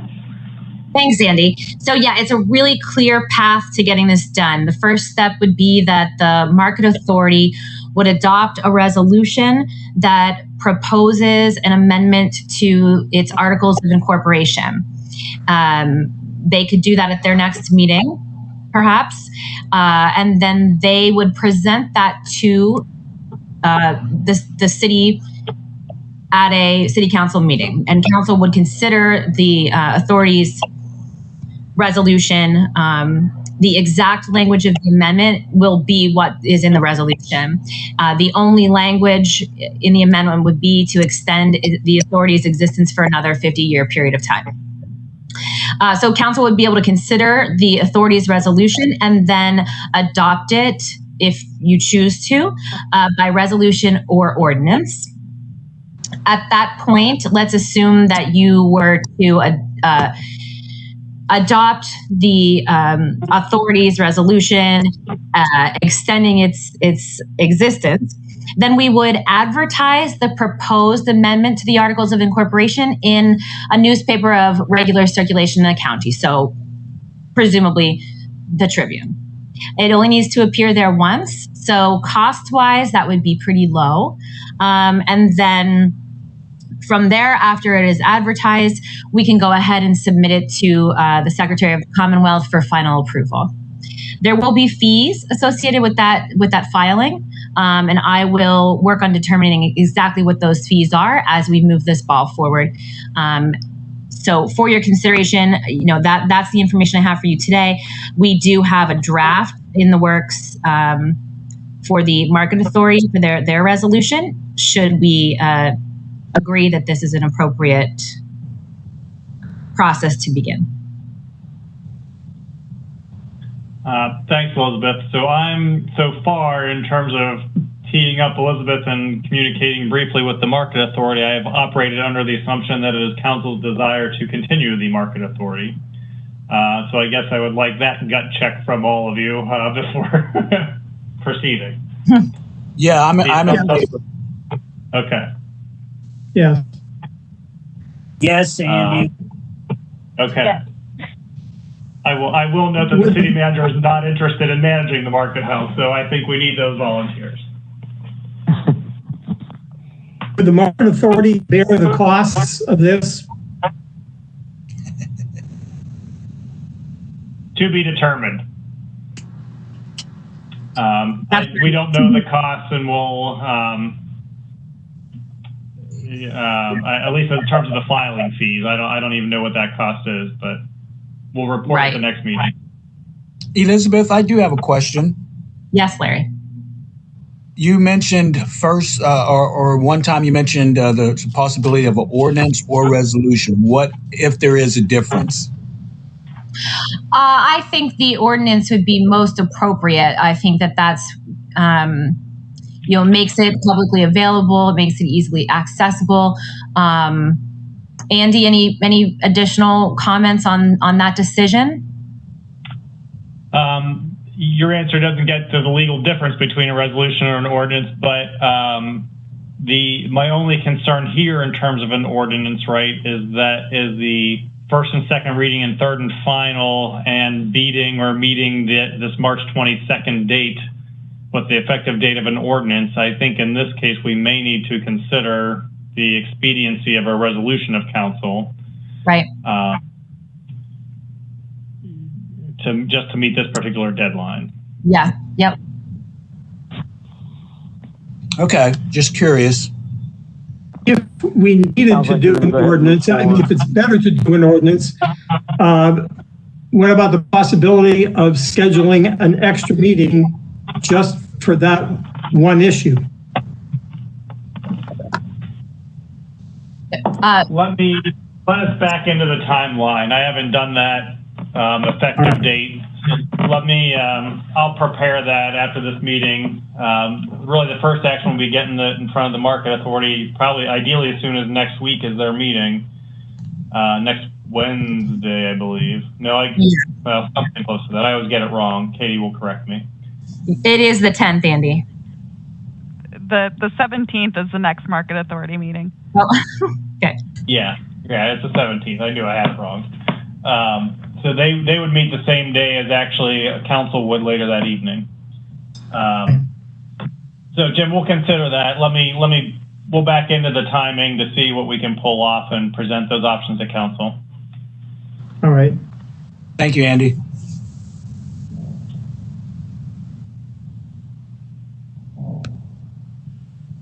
Any other questions? This moves on to B, discussion. Go ahead. No, just a comment. Ordinances are codified here in Meadville, are they not? So they're much more easily discovered by somebody. Yeah, that's what I was pointing out. But again, Andy did remind us about the time frames and the ordinance. It is a much more involved process. And if we want to move swiftly, the act authorizes us to go and do this by resolution. So, okay. We like Andy said, I think probably to address that best, we should take a look at the timelines and what either one would mean for us, and then bring that back to you. Thank you. Any other questions? No. We'll move on to discussion of the spring cleanup day. Andy? I guess I just want to do a gut check with council if it is your desire to hold a spring cleanup day. I think knowing what we know now, COVID, and where there's a little bit of chaos last spring, I think we can probably do that safely. We've been holding them annually, still a $10 per load fee just to help offset those costs. And we've looked there's been days in May that we've held them. I guess I'm just looking for a gut check from council and interest in staff proceeding to plan and organize. This is Larry. I think we should.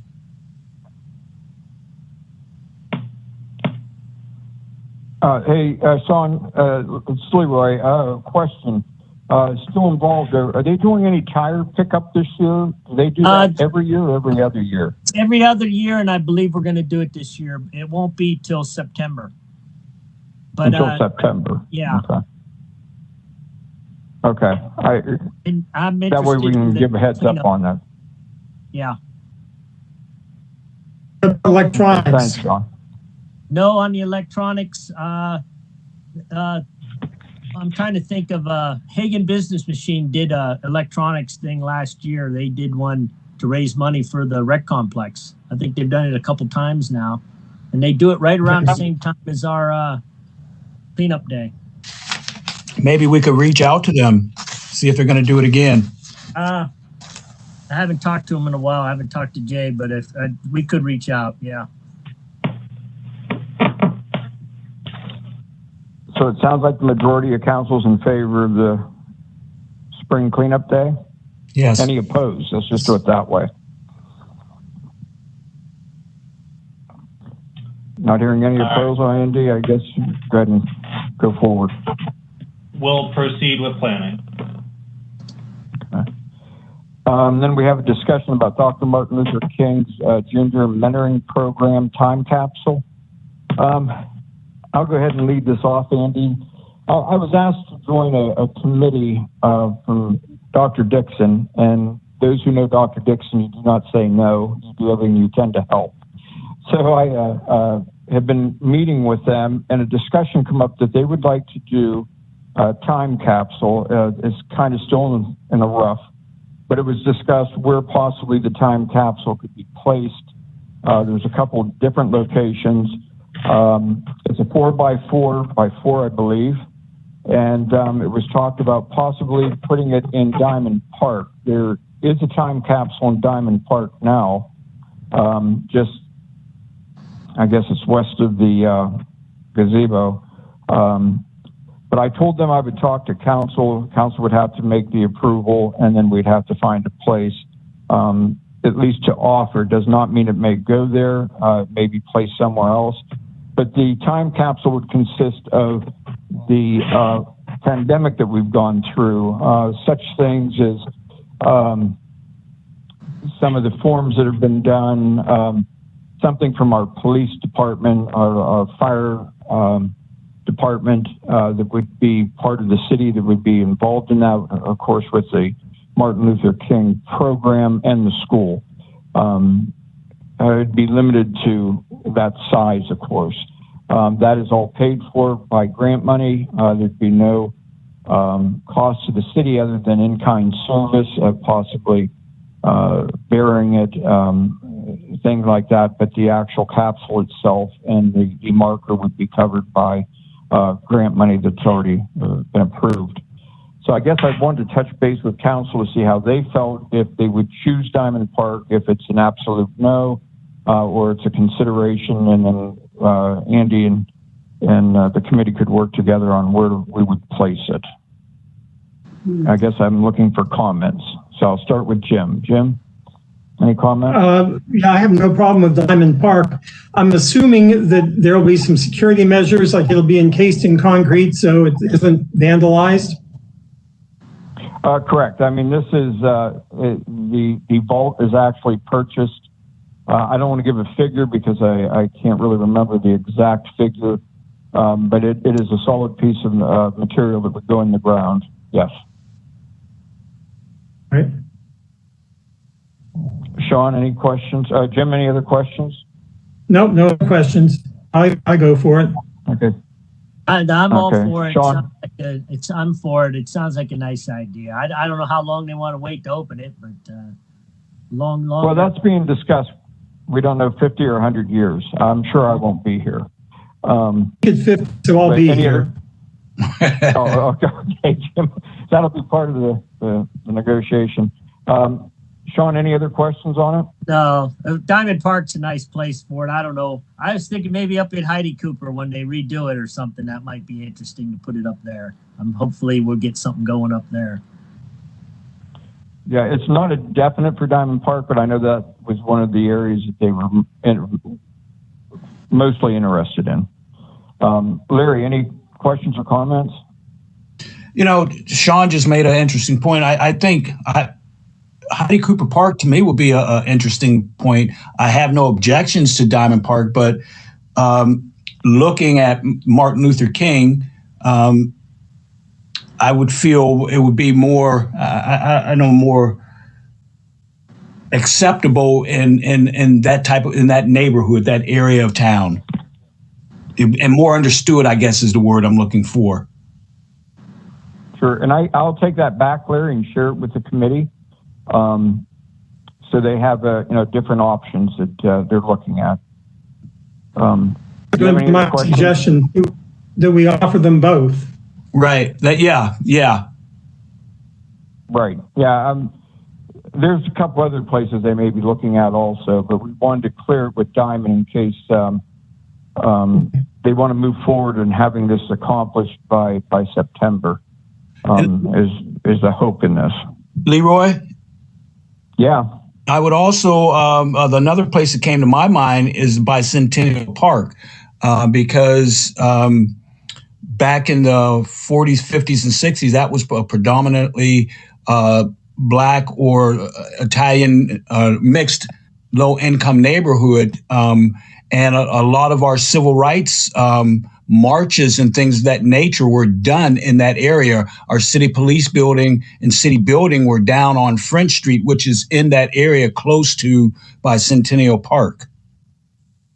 So that may have. We did talk about that, Larry. We did talk about that. One of the issues was flooding. That floods quite often, especially when ice builds up. I'm not sure if the vault is going to, how waterproof it is with the amount of water that would come up there. But I'll take all these back so they have different ideas, and then they could make a decision and we can come back with it. Okay. Sound good? Sounds good to me. Autumn, any comments or questions? I would say I'm good with all of the parks listed, Diamond Park or Heidi Cooper. My concern with Heidi Cooper is just that if we do plan to do any kind of extensive renovations there, it would depend on where that is placed. It might get disturbed in the midst of some of that, which I imagine would happen after September. So just a concern, but I guess if it's placed strategically, then there's no harm. But no, I'm good with it in either park. And I would also mention too, I think the Historical Society was doing some work around gathering people's stories and some artifacts during COVID. I don't know if there's a partnership there, but it certainly seems like that would make sense as well. Bring in a new partner, they might be able to contribute some things they've already been collecting from the time. Good idea. Thanks, Autumn. Well, if it's all right with you, I will take this back to the committee and give them the choices on it. Autumn, they may already be in contact with them. I'm not sure. I was just kind of brought into it this last meeting, so I will follow up and I will keep council updated on the progress on it. So if there was no other questions on that, let's go ahead and move down to D, resolution authorizing signatures for the Community Development Block Grant Cooperative Agreement. Katie? A resolution of the Council of the City of Meadville authorizing signatures on the Community Development Block Grant Cooperative Agreement between the City of Meadville and Center for Family Services. Resolved by the Council of the City of Meadville that the attached agreement is hereby approved and adopted substantially in the form attached hereto, subject to final approval by the city solicitor as and for a binding and effective agreement of the City of Meadville in accord with its terms. And the mayor, controller, and the city clerk are hereby authorized and directed to execute and to attest such copies of the attached agreement in the manner required by law as may be reasonably required for the purposes of the parties thereto. Motion, please. I make a motion we accept. Larry made the motion. Second. Jim, I will second. Discussion. Yep, got it, Jim. Andy? Any discussion? So, Council, this is just by way of context that this is the COVID-19 specific additional CDBG funds that the city had applied for. There's this agreement and the next one working with CHAPS and the Center for Family Services to provide rental and utility relief for eligible citizens. This agreement just lays out the administrative requirements between the city and the agency, and then bringing in the guidance of the Crawford County Planning Office, who is administering on our behalf under contract. So most of this is just required language from the federal grant. Any questions for Andy? Roll call.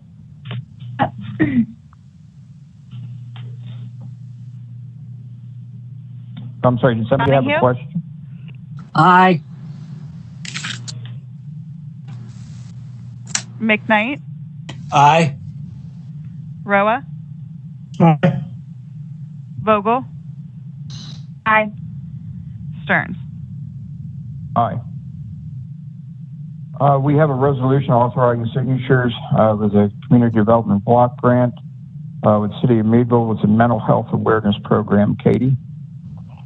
A resolution of the Council of the City of Meadville authorizing signatures on the Community Development Block Grant Cooperative Agreement between the City of Meadville and Crawford County Mental Health Awareness Program.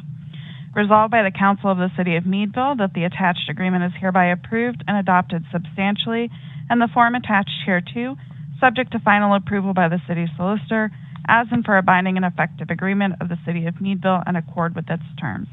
And the Mayor, Controller, and the City Clerk are hereby authorized and directed to execute and to attest such copies of the attached agreement in the manner required by law as may be reasonably required for the purposes of the parties thereto. Motion, please. I motion. Second. I'll second. It's Autumn. Okay, thank you. Andy, discussion? Same as the prior, so just working with CHAPS.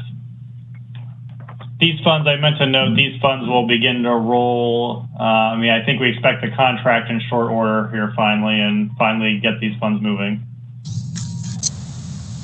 Just out of curiosity, I'm quite sure there is, but is there any safeguards taking where people cannot double dip? Autumn, I see you shaking your head. Yes, or yeah, it looks like there's pretty extensive review of each application that the county does at least, and maybe also the agencies. But it seems like if folks are receiving benefits already, that it seems like the caseworkers do some work to ensure that those aren't incompatible funds, right? That they can be tapping into both of those funds, and if not, right, then it sounds like it's not approved. But that was addressed, I think.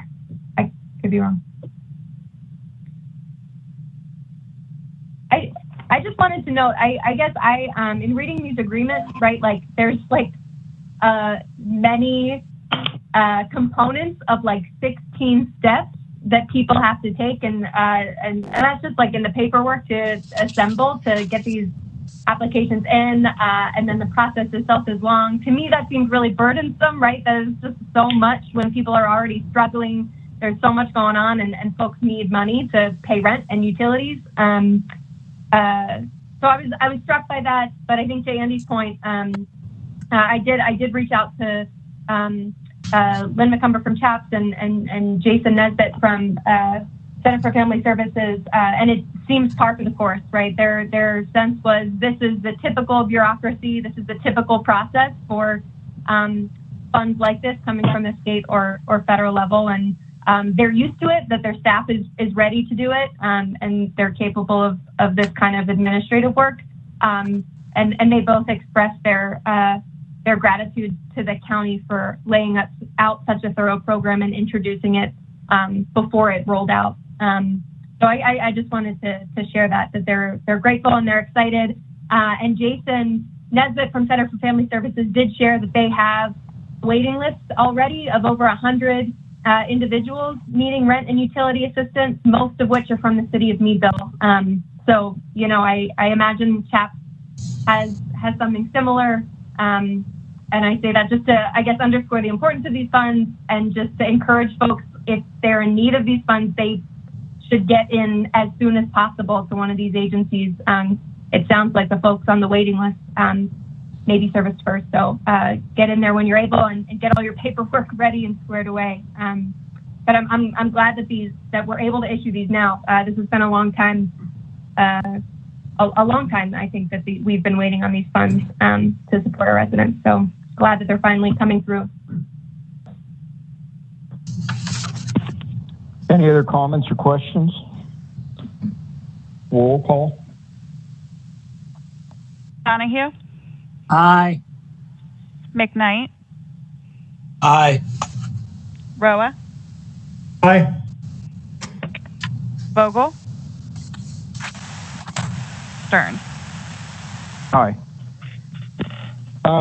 Mike Crawley, I see, is Mike still on? I'm here.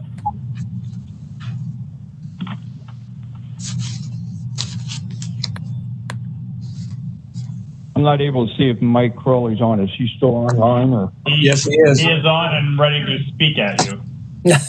Oh, all right. Mike, do you have any questions for us? I don't think so, Mayor. You guys answered most of the questions I had. Okay. I always want to make sure that we give you that opportunity. I appreciate it. No problem. Council member statements. Autumn, I'll start with you this evening. Sure, thanks, Leroy. Yeah, I'll mention again for like the third or fourth time tonight, the next week, we will have a celebration featuring the statewide recognition of the City of Meadville participating in the My Meadville, in the Community Heart and Soul program that's national. Community members will join together virtually at the My Meadville celebration on February 10th. That's next Wednesday at 6 p.m. Same time as our council meetings, just a different week. This event will be an opportunity to learn about ongoing projects in the city and connect with neighbors that folks may have not seen in quite a while, since we're all staying at home. Featured at the event will be a keynote speaker, John Hartnett, who will share about his work as the recovery service navigator for the Meadville Medical Center. As we've talked about, a presentation about the proposed new zoning ordinance in the city that Gary Johnson will provide. A presentation from Amara Geffen about the Art Community Green Space, and recognition from the Pennsylvania Humanities Council for our gathering stories, and especially those from voices often unheard, developing shared values, and then our community action plan. So it won't be anything like the world's largest potluck in Meadville that we had in Diamond Park, or any of our other big celebrations, but it'll be nice to come together and celebrate the work. Again, that's next Wednesday at the 10th at 6 p.m. Local artist Brenna Thumler did a commemorative print, a commemorative art piece, which has been sent out to 100 folks in town, along with an invitation to the event. And if folks didn't get one and want one, they should come to the event and claim one of the extras. So it'll be great. Hope to see people there. Thanks, Leroy. You're welcome. Larry, next. Yeah, thanks, Mayor. First of all, I just want to remind everyone that school is starting again in full next week. Be careful. Everyone, please wear your mask. Even though we're going back to full time, COVID is still very much there. I'd like to thank the committees that met tonight, discussed the green projects. And also, I would encourage people to start taking advantage of some of these jobs that are being offered. I ride through Meadville and surrounding areas. There's help wanted signs everywhere. Take advantage of it. Let's get back on the task force here in Meadville. Help your neighbor by having a job. Do something to support the income in Meadville. And I would also like to thank Amenia Dixon for starting the mentoring program, taking that over again. And I would encourage parents to get their kids involved. They offer scholarships for college. We're saying that our kids don't have things to do. Sometimes you have to guide and lead them instead of letting them sit at home and do nothing. So I encourage everyone to, just do more to become a part of Meadville.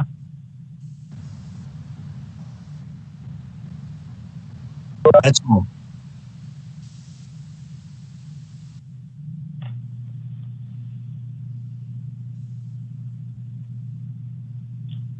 Your Honor, are you still there? Sorry, I muted myself. Sean. I had a few things. I'm very encouraged to see us talking about the third-party billing. I'm really excited to see that we're making efforts to raise the city's revenue without raising taxes. And if you were to back bill the last 2 years, that's at this minimum number that we think we should be getting around. It would be like $50,000. And this year alone would be, if you added in the 25 or 24, it's about 75,000. That's coming up on a mill of taxes. A mill's about 120, I think, 150. That's half of a mill. That's what originally we were talking about, raising taxes. So that would cover that first half a mill of taxes. And something I just was thinking about while we were talking. So school goes back to regular classes next week. I don't know how that's all working. My kids are all grown up and not in school anymore. But I don't know. Meadville's basketball team, I have not been to a game. And I don't know how that's going to work. There are no fans going yet. Maybe they'll allow us to come to the games now.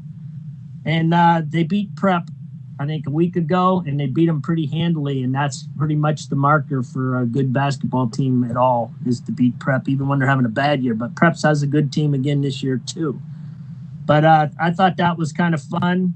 And then the other thing is I'd like to thank the Meadville City Police. I locked the keys in my car running, and it was the only set I had, and they came and opened the door for me so I could get them out, and I really appreciate it. And a thank you to them. It does happen, and you can call them. I don't know if they come. I think your car has to be running, somebody told me, but they came, and they're pretty good at it. And that's all. Thanks. Okay, Jim. You know, I'm a man of a few words, but I'd like to thank Chief Pat Wiley and Debbie Coral for the exhaustive work and data compilation they did, third-party billing project. Thanks to their efforts, we know where we are, and we have a good idea of where we could be. And that's a positive step forward for the community. Thank you. All right, thanks, Jim. I'll just add that I want to thank Deb and Pat and Sean for being involved in coming up with the third part billing. I think these numbers are realistic. One thing that we don't want to do is bank on a large number that's not going to happen. The other thing is for those who haven't got their vaccines yet or their shots, I'm living proof you will live afterwards.